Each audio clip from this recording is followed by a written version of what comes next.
So my name's Simon Pearce and I'm a consultant endocrinologist from Newcastle upon Tyne. I'm going to give a talk on hypothyroidism today. This has been done under the auspices of the British Thyroid Foundation, and I strongly recommend you to engage with their patient literature, which you'll find very helpful for your patients with hypothyroidism and very many other conditions. So the agenda today, I'm going to talk to you about investigation, management, the monitoring requirements for hypothyroidism, and then something about overdiagnosis and patients with persistent symptoms, which are kind of linked. So diagnosing hypothyroidism is pretty straightforward. A patient with a TSH of greater than 10 milliunits per litre, that's thyroid stimulating hormone, just repeat the blood test once and then treat the patient. Patients with also a TSH between 5 or 4.7 and 10, the upper limit of normal and 10, and a low free T4, they've also got overt hypothyroidism, and repeat the test and treat those patients with levothyroxine in the same way. It's important to repeat the test just once because this is a lifelong treatment, and patients not too infrequently have a one-off elevation of TSH. And if that's only a transient thing, or perhaps there's been a laboratory error or something else, then as lifelong thyroxine treatment is expected, you're condemning the person to a lifelong treatment on the basis of a one-off blood test. And it's just good practice to double check it. When they come to pick up their prescription for the levothyroxine, it's fine just to say, "Oh, could you come and have another blood test?" When you pick up your prescription. So the situation where the free T4 is normal and the TSH is just modestly elevated, TSH of 5 to 10 we're talking about, is known as subclinical hypothyroidism or maybe mild hypothyroidism. So it's important to repeat the test again in this situation, perhaps in 6 to 8 weeks, and then again in another 3 months, something like that, and assess the symptoms. Does this patient really have symptoms of hypothyroidism? Because many people with this kind of blood test result will be asymptomatic, and we know if we repeat a borderline elevation in TSH up to 10, in more than 50% of cases it will revert to normal within 6 months or a year. So you can consider a therapeutic trial of levothyroxine, particularly in young patients with this biochemistry, but most patients are asymptomatic, and the evidence of benefit, that is improvement of symptoms, is pretty weak. So you assess their symptoms at baseline, treat them with levothyroxine for 3 or 4 months, a decent dose, and then find out if they felt better, bearing in mind there could be a placebo effect going on. And their symptoms may have had nothing to do with levothyroxine or with mild hypothyroidism. Definitely do measure thyroid antibody status. That would be thyroid peroxidase antibodies, and this determines the follow-up frequency. So for most of these patients, we're just going to observe their TSH between 5 and 10, often for a year or two or longer. The rate of deterioration into overt hypothyroidism is about 5% a year if their peroxidase antibodies are positive, and it's about 2.5% per year if their antibodies are negative. So if you measure the antibodies and they're positive, we'd say repeat the TSH annually. If they're negative, after a period of observation to make sure it's not deteriorating rapidly or it hasn't normalized, and then you could do it every 2 years or maybe even every 3 years because the rate of drop-off is pretty slow. And the real big exception for this is pregnancy. So we'd normally, if someone's pregnant with a high TSH, we'd treat them because there's adverse obstetric outcomes for women who enter pregnancy or have high TSH in pregnancy. And similarly, if they're trying to conceive, we would certainly monitor that very carefully or consider treating them depending exactly on the severity of the subclinical hypothyroidism. So in those patients without ischemic heart disease, aged less than 60, a full replacement dose of levothyroxine should be started, and my next slide tells you what a full replacement dose is. But for the over 60s or with ischemic heart disease or very high TSH, you need to be a bit more cautious. Their hearts have been going along at 60 or 50 beats per minute for ages, a long time, maybe years, because hypothyroidism is such a slow disease to come on. And then suddenly within a week or two, you're going to increase the heart rate to 80 with thyroxine, and that may precipitate ischemic heart disease in people, or even acute coronary syndrome. So you need to be pretty careful if there's a known history of ischemic heart disease. So 50 to 25 or 50 micrograms daily, and then do 2 or 4 weekly increments depending on the index of suspicion. A fit 70-year-old who's maybe cycling or running, you could go to 50 micrograms to start with and increase it every 2 weeks. But an older person with recent acute coronary syndrome or uncontrolled atrial fibrillation, you're going to want to be really cautious in that person. Maybe start at 25 micrograms daily, or even alternate days, and then increase it every 4 weeks, much more slowly. And then equally important to giving the prescription for thyroxine is an information prescription, and the British Thyroid Foundation provide excellent information on this. So you need to let the patient know it's a lifelong condition, provided you've got the diagnosis correct, and that they will generally need annual TSH monitoring while they're taking their levothyroxine. I've had this several occasions now. The patient comes saying, well, GP told me I had hypothyroidism. I started on some thyroxine treatment, but the day after I took the thyroxine, I felt exactly the same. I still felt rubbish. 2 days afterwards, still felt rubbish. I took tablets for 5 whole days. I think the GP's got the diagnosis wrong, because I didn't feel any different when I took 5 days of levothyroxine. Okay, so you just need to explain to the patient there's a 7-day reservoir of levothyroxine in the blood. They won't feel immediately better, and but that over 2, 3, 4 weeks, they're going to start to feel really a lot better. But it's not a sudden thing. So many patients have an unrealistic expectation of how quickly thyroxine will work, and of course it's easy for us to know it takes a long time to work, but the patients in general, their experience of taking medication is, oh, I had a headache, I took a paracetamol, my headache got better in 20 minutes, and they think a lot of tablets might be the same. So the other thing is, for women particularly, I warn them that if they become pregnant, they'll need to increase the dose in early pregnancy, and also when their estrogen levels drop in the menopause, they may require less levothyroxine. So this is equally important, the information prescription to the actual tablets. So dosing in hypothyroidism, a full replacement dose is dependent on body weight. It's about 1.6 micrograms per kilo. So, for instance, the average woman is 60 kilos, so they need 100 micrograms a day. Average guy is 75, they need 125 or 150 micrograms daily.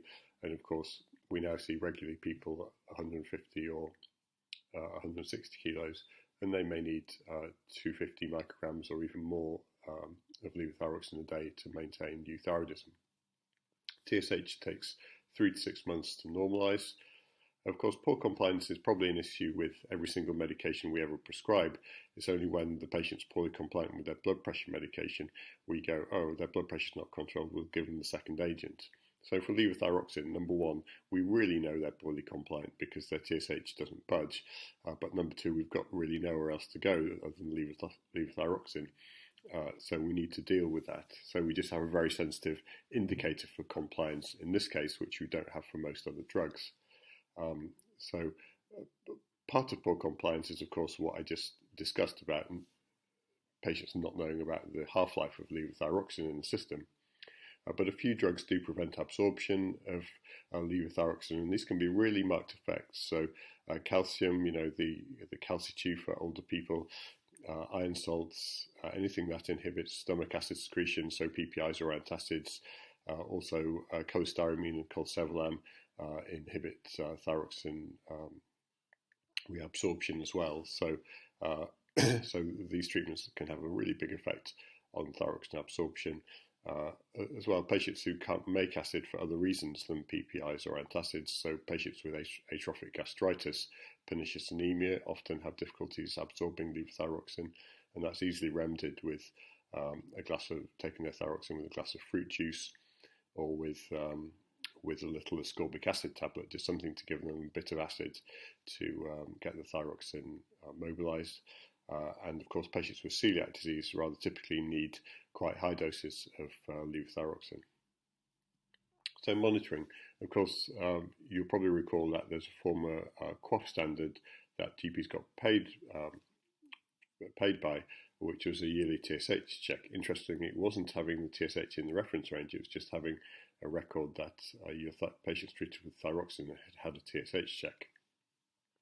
So for patients on levothyroxine, TSH only monitoring is sufficient, and in fact measuring the free T4 in those patients can sometimes be misleading, because what tends to happen is the patient wakes up, takes the levothyroxine at 7:30 in the morning, and then they come into the clinic for 9 o'clock to have a blood test, and actually their free T4 value is often elevated for 2 to 4 hours after they take the levothyroxine, and the blood's taken within that 4-hour window, and so you see a free T4 value of 23, 24, but for the other 20 hours of the day, the free T4 is in the reference range, and the TSH, of course, is often normal, or you could well be normal, and so you shouldn't treat a slightly high free T4 in patients who are taking levothyroxine if they took their tablet within a few hours. So generally a morning blood sample isn't very good, and so you either don't bother to measure free T4, which I think is an absolutely safe thing to do in someone who's just taking levothyroxine, just TSH only, or you ask the patient not to take their levothyroxine on the day of a blood test until after they've had the blood test, which gives you a better indication of what the free T4 actually is if you're interested. But it's not generally very helpful. Running people on TSH is sufficient. We aim to keep the TSH towards the middle and lower end of the reference range, so 0.3 to 3, roughly speaking. There are a few exceptions to that, of course. Thyroid cancer, some patients we want to suppress their TSH to stop thyroid cancer growth, because thyroid cancer cells are stimulated by TSH. So for someone with an aggressive cancer, we might want to keep their TSH less than 0.1 for 2 or 5 years, and for someone with a less aggressive cancer, maybe less than 0.5 or at the lower end of the reference range because of the cancer. And then the other thing is in pituitary disease, because it's the pituitary where the TSH is made, some people have completely destroyed pituitaries and they won't make any TSH. And someone with a low TSH may be thought to be hyperthyroid incorrectly. And so we get this problem where occasionally patients with pituitary disease, their levothyroxine doses are progressively reduced because the TSH appears to be suppressed. TSH isn't suppressed, it's just not present at all, and nothing can induce this gland to make TSH if the gland is destroyed. And so you do need to request free T4 and probably free T3 in patients with pituitary disease to get a good idea of their replacement. So I'm going to move on to a bit more advanced stuff here. So this study shows, this slide shows 8 different studies that measured serum TSH in patients who were taking levothyroxine. So it spans a 24-year period, 8 different countries, and what's interesting is pretty much the best study has 60% of their patients have a TSH within the reference range, with roughly 25% too low and 25% too high. So this is from Birmingham in 1993, and going to Turkey or across the UK 20 years later, there's really no difference. Whatever we do, it seems in every healthcare environment, only 60% of patients who are on levothyroxine get a well-controlled TSH. So one interpretation of this could be that doctors are pretty crap and we're not good at doing this. But another interpretation might be, actually, it doesn't really matter, and if it was important to patients, they'd get it right by coming back to their doctors, but actually for the average patient, they can't tell the difference and it doesn't matter. So this is a really nice study from Mary Samuels in Portland, Oregon, and they studied 138 patients who were taking long-term levothyroxine, and they changed the dose. They split them into 3 different dosage groups. They dropped the dose to a lower levothyroxine replacement dose, a low normal, and then an average dose, aiming for TSHs. The actual TSH was 9 in this group, 4, and then 1.85, which is about the median for the population. And the levothyroxine dose was approximately double in this group than in the low dose group. And then they did this for 6 months, and they asked patients about their thyroid symptoms, about their quality of life, mental and physical, and numerative, cognitive, and psychiatric symptoms. And the bottom line is there's absolutely no difference between these treatment groups. When patients are blinded to the treatment, they can't tell, and the person with a TSH with 9 feels just as good as a person with a TSH of 1.85. In fact, maybe slightly better for some domains. So it's kind of curious. What the most interesting part of this study is this. They asked the patients was completely blinded. They had no idea what they were taking. And they asked them if they could tell what they'd been taking, and they really had no idea. So P is 0.54, their guesses were completely wrong. But when they guessed their dose had been increased, about 70% said they preferred the higher dose. And when they guessed their study dose had been lowered, nearly 100% preferred the original dose. They didn't like the idea that their levothyroxine dose had been lowered by the study. So this study makes these conclusions. Altering levothyroxine doses in hypothyroid subjects to vary TSH in and near the reference range does not affect quality of life, mood, or cognition. However, levothyroxine-treated subjects prefer a perceived higher dose of levothyroxine despite any lack of objective benefit. And this study might have been, a one-off, and we might not believe one study, but in fact there's a similar study about 15 years earlier, 2003-2004, from John Walsh in Western Australia, a very similar design to this, reached an identical conclusion that when patients were blinded to their levothyroxine doses, once again he used 3 different doses of levothyroxine, they really can't tell what they're taking. And very similar questionnaires and so forth were done.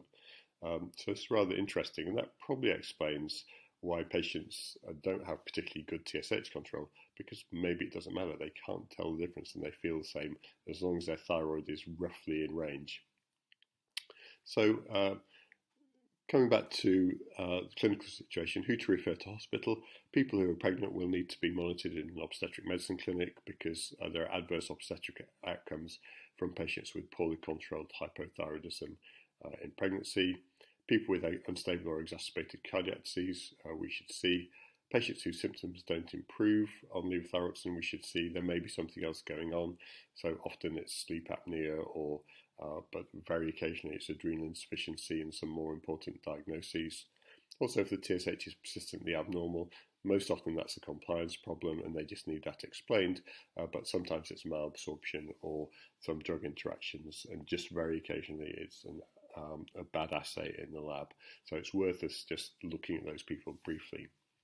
Unfortunately though, millions and millions of people look at the millions and piles of misinformation on the internet about thyroxine, and even though these are perfectly healthy questions, they do occasionally get referred to secondary care with questions about what's on the internet. And I know this is awkward all round, but secondary care services could not be there to simply answer people's questions about what they read on the internet. So please don't refer us people who just have questions about on the internet. That's not really an NHS role. The NHS is there for people who are sick. Okay, so this is something I get a lot. Doctor, I feel really tired. I've been trying to lose weight and I just can't get the weight off. I must have a thyroid problem. My friend's got a thyroid problem. I think I might have one as well, Doc. So this just shows you a nice study from Peter Taylor in Cardiff, where he just looked at the median TSH before levothyroxine prescriptions between 2001 2009 in the UK, and it fell from 8.7 to 7.6. So we're having a lower trigger threshold for starting levothyroxine in patients, and partly that's to do with pressure. Surely I've got a thyroid problem, Doc. And you go, oh, maybe you have, yeah. So this is the same data from the USA. This is more recent data, 2008 to 2018. Nearly 110,000 people starting levothyroxine for the first time. The median serum TSH when they started levothyroxine was 5.3 just remember the median means that 50% of people had a TSH below 5.3 when they were started on thyroxine, and only 50% were above that. Okay, so people are getting started on levothyroxine for really minimal elevations in TSH on average. 6% were treated for subclinical hypothyroidism. Okay, that's not a clear indication for treatment of hypothyroidism. And only 12% were treated for overt hypothyroidism or a TSH greater than 10. So roughly 88% had a dubious indication potentially for starting levothyroxine, and interestingly 28% were treated when their preceding TSH and free T4 were normal. Okay, so these patients don't have a thyroid problem, yet 28% they were treated with levothyroxine all the same. And this just shows that's not a recent thing. Even in 2008, there was a good proportion of people being treated with normal thyroid function, normal TSH, normal free T4 values, and that remains approximately the same through to 2018. So the converse of that is what happens if we stop patients' levothyroxine replacement. So this is a nice meta-analysis, clinical outcome after discontinuation of thyroid hormone replacement, 17 studies, 1,100 patients, meta-analysis. Okay, so if we stop 1,100 patients levothyroxine, 37% remain euthyroid. That's a huge amount. Okay, so you're most likely to remain euthyroid if the cause of your hypothyroidism was either mixed or not described. That means your TSH was measured more than 20 years ago and we don't know what it actually was, or you go, I'm not sure why I got started on levothyroxine. There's not a clear diagnosis in the notes. If you're a child or a teenager, so about 45% were able to stop levothyroxine without the hypothyroidism coming back. And if you had subclinical hypothyroidism, it's about 35%. This just shows a lot of people with subclinical hypothyroidism who actually have got the wrong diagnosis. They're now euthyroid, are being treated with levothyroxine. The converse, though, patients with overt hypothyroidism, TSH greater than 10, only 12% ended up euthyroid when they stopped their treatment. So if you can see a clear TSH over 10 or 12 in the notes, fine, keep the patient on levothyroxine.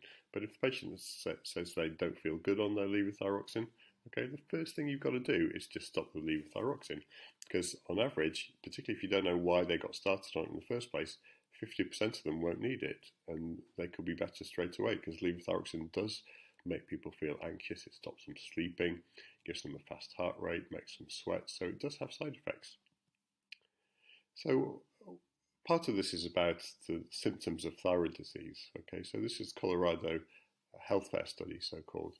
It had about 22,000 euthyroid patients, about 2,000 subclinical hypothyroid patients, and about 100 overt hypothyroidism patients. And it just had a checklist of the symptoms of hypothyroidism, and patients ranged between no symptoms of hypothyroidism or more than 4. And every person filled out the questionnaire and had their thyroid function measured without the two things, being in any way correlated.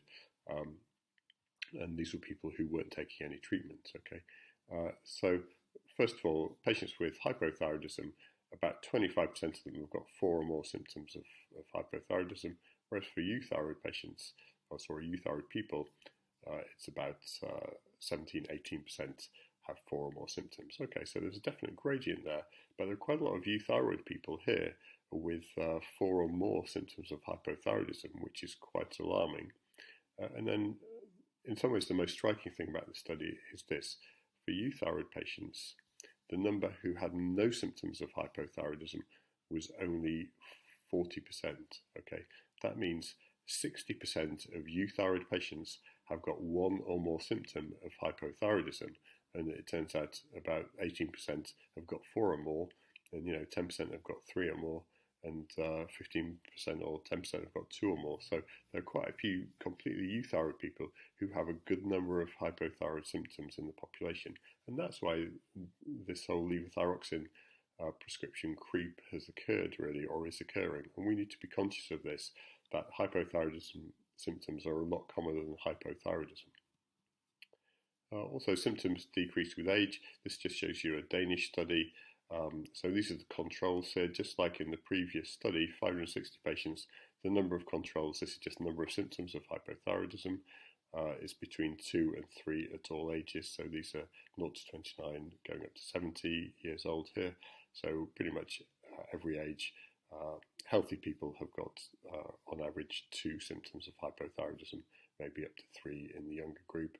Whereas patients with actual hypothyroidism, not the controls, their number of symptoms starts off at about 6 in the less than 30 group or less than 40 group, but by the time they've reached 70, well, they might have one more symptom than the patients who don't have hypothyroidism.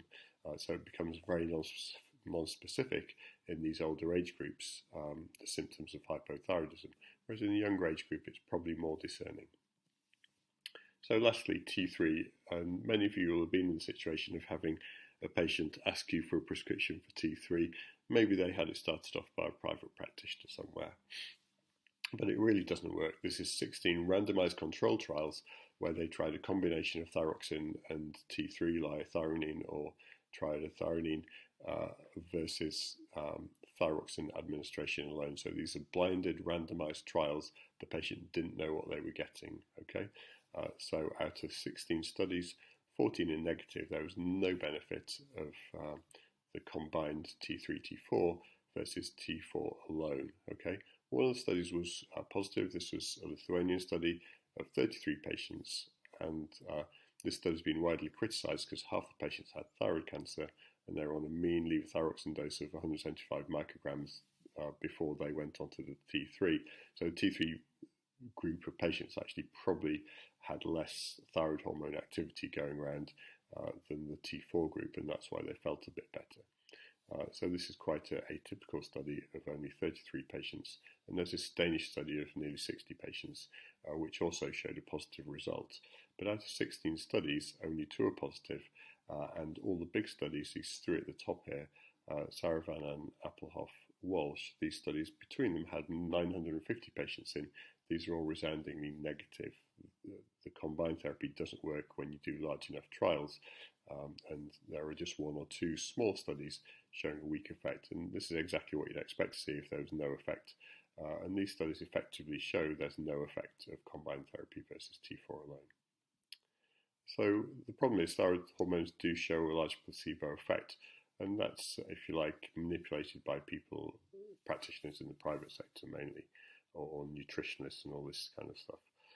So this just shows you the largest of these T4, T3 studies, nearly 700 patients from Saravanan et al. This is a study performed in Bristol.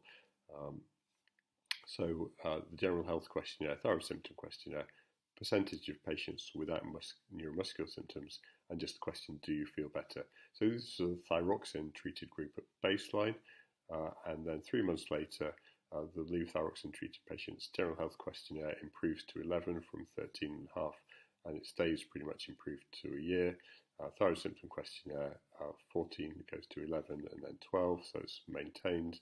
And then percentage without neuromuscular symptoms improves. So these people, 37% now don't have any neuromuscular symptoms, and that's maintained out to a year as well. Do you feel better? 28% felt better, 27% at a year.